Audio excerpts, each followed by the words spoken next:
इस वीडियो में हम बात करने वाले हैं कि अगर आपका अकाउंट हाई ट्रांजैक्शन की वजह से फ्रीज कर दिया गया है तो ऐसी स्थिति में आप क्या कर सकते हैं। देखिए, मैंने कई सारी वीडियोस में बात किया कि अगर साइबर सेल आपके अकाउंट को फ्रीज कर देती है तो ऐसे में आपको क्या करना चाहिए और अनफ्रीज करवाने के लिए क्या क्या प्रोसेस हो सकते हैं जिसकी वजह से आपका अकाउंट जल्दी अनफ्रीज हो जाए। लेकिन कई बार आपके अकाउंट में हाई ट्रांजेक्शन की वजह से बैंक आपके अकाउंट को फ्रीज कर देता है, तो फिर ऐसी स्थिति में आप क्या कर सकते हैं, क्योंकि इसमें तो आपको जो है जो भी डिटेल्स देनी होती है वो बैंक को ही देनी होती है और बैंक आखिर आपके अकाउंट को क्यों फ्रीज करता है। तो चलिए समझते हैं स्टेप बाय स्टेप। तो देखिए, जब भी किसी अकाउंट में ज्यादा ट्रांजैक्शन हो जाती है तो बैंक आपसे इनकम की डिटेल्स मांगने लगता है कि आखिर कौन सी इनकम आपके अकाउंट में आ रही है, और वो जानना चाहता है कि कोई ऐसी इनकम तो नहीं आ रही है या किसी आप फ्रॉड में तो इन्वॉल्व नहीं है जिसकी वजह से आपके अकाउंट में बार बार ऐसी ट्रांजैक्शन हो रही है। अब कई बार होता है कि ट्रांजैक्शन एक्चुअल में ज्यादा होती है, लेकिन कई बार ऐसा होता है कि 1.5 से 2 लाख अकाउंट में आ गए और ऐसे में भी अकाउंट फ्रीज हो जाते हैं और फिर बैंक आपसे रीजन मांगती है। जब तक आप बैंक को रीजन नहीं देते हैं, मतलब रीजन बताना अलग चीज है और सर्टिफिकेट देना अलग चीज है।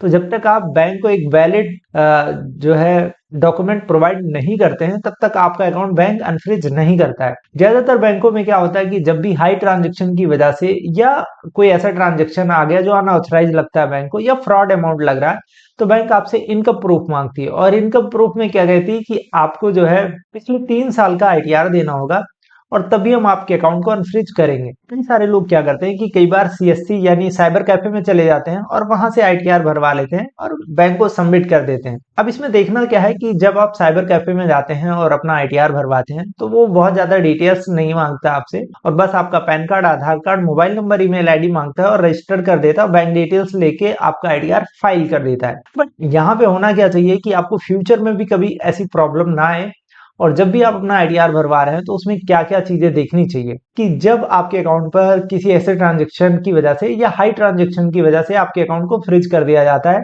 जो कि बैंक खुद जो है आपके अकाउंट को फ्रीज करता है। तो जब तक आप इनकम सर्टिफिकेट यानी आईटीआर या फिर कोई इनकम प्रूफ नहीं देते हैं तब तक आपके अकाउंट को अनफ्रीज नहीं किया जाता है।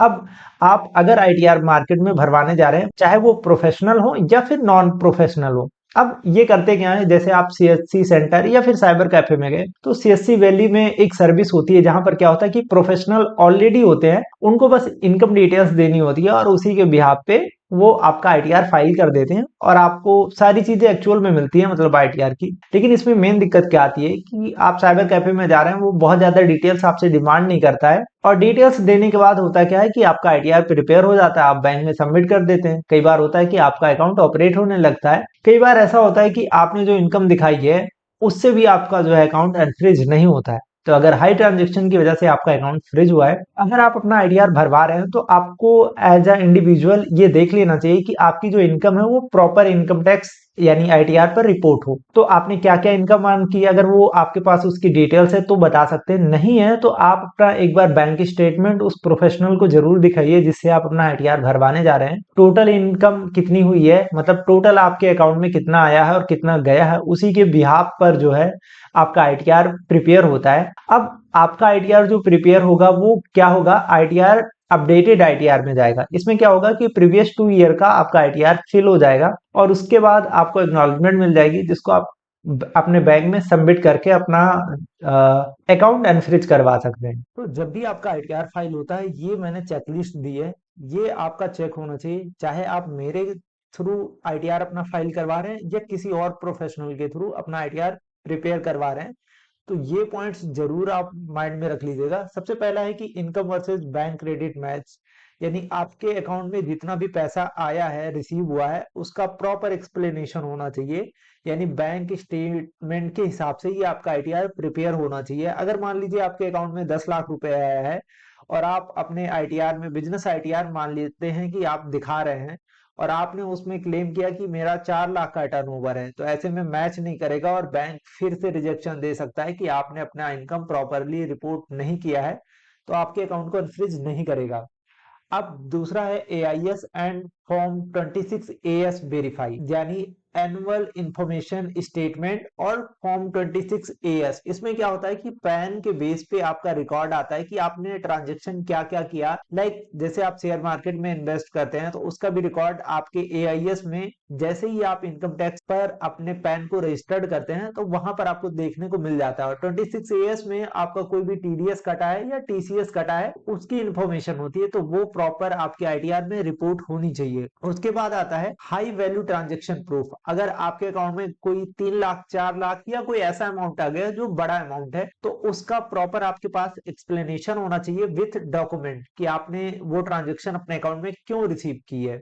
क्या आपके किसी फ्रेंड सर्कल ने आपको उधार दिया है या आपकी कोई इनकम है। उसके बाद आते हैं लोन गिफ्ट प्रॉपर्टी क्लासिफाई। अगर आपको किसी ने लोन दिया है तो वो भी आप क्लासिफाई करेंगे। अगर आपको किसी ने गिफ्ट दिया है तो वो भी आप बताएंगे कि भैया इन्होंने मुझे गिफ्ट दिया है। इसका कोई डॉक्यूमेंट आपको प्रिपेयर नहीं करना, लेकिन आपको ये पता होना चाहिए। उसके बाद है कैश डिपॉजिट रिकॉर्ड मेंटेन। अगर आपने बहुत ज्यादा कैश ट्रांजेक्शन किया है अपने अकाउंट से, यानी आपने अपने अकाउंट में कैश डिपॉजिट बहुत ज्यादा किया है, तो उसका भी रिकॉर्ड आपके पास होना चाहिए कि ये कैश आखिर आपके पास आया कहां से। क्योंकि अगर आपके पास इसका प्रूफ नहीं है तो ऐसे में आपको दिक्कत आ सकती है, साथ ही साथ इनकम टैक्स आपको आपके ऊपर पेनाल्टी लगा सकता है। उसके बाद बात करते हैं कि business and personal fund separate होना चाहिए। अगर आप कोई ट्रांजेक्शन अपने पर्सनल अकाउंट से ही कर रहे हैं, आपका हो सकता है कि कोई बिजनेस हो, तो आप उन दोनों चीजों को क्लासिफाई अलग अलग करेंगे। यानी आपको एक में नहीं दिखाना है कि आप जो पर्सनल चीजें कर रहे हैं वो भी आप उसी पे दिखा रहे हैं, और आप जो बिजनेस से रिलेटेड चीजें कर रहे हैं वो भी उसी पे दिखा रहे हैं। तो उसके बाद का ऑप्शन है कि no estimated figure in ITR। कोई भी ऐसी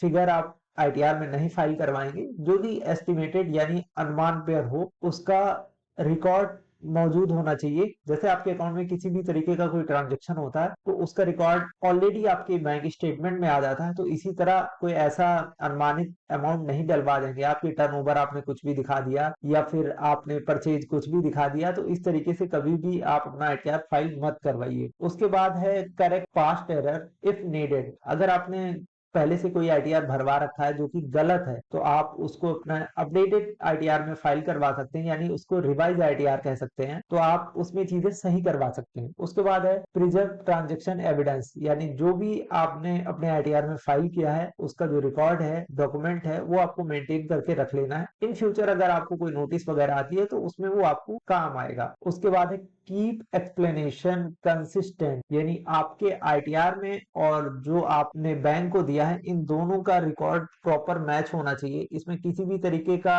विरोधाभास नहीं होना चाहिए। लाइक कि आपने अपने अकाउंट में 10-12 लाख या 15 लाख का कोई ट्रांजेक्शन किया हुआ है टोटल, और आप अपने ITR में कुछ अलग दिखा रहे हैं, तो बैंक अगर एग्री नहीं करेगा तो भी चीजें प्रॉपर ऑपरेट नहीं होंगी। तो इसलिए दोनों प्रॉपर मैच होनी चाहिए, जो ITR में दिखाया है वो और जो बैंक को आप भेज रहे हैं वो।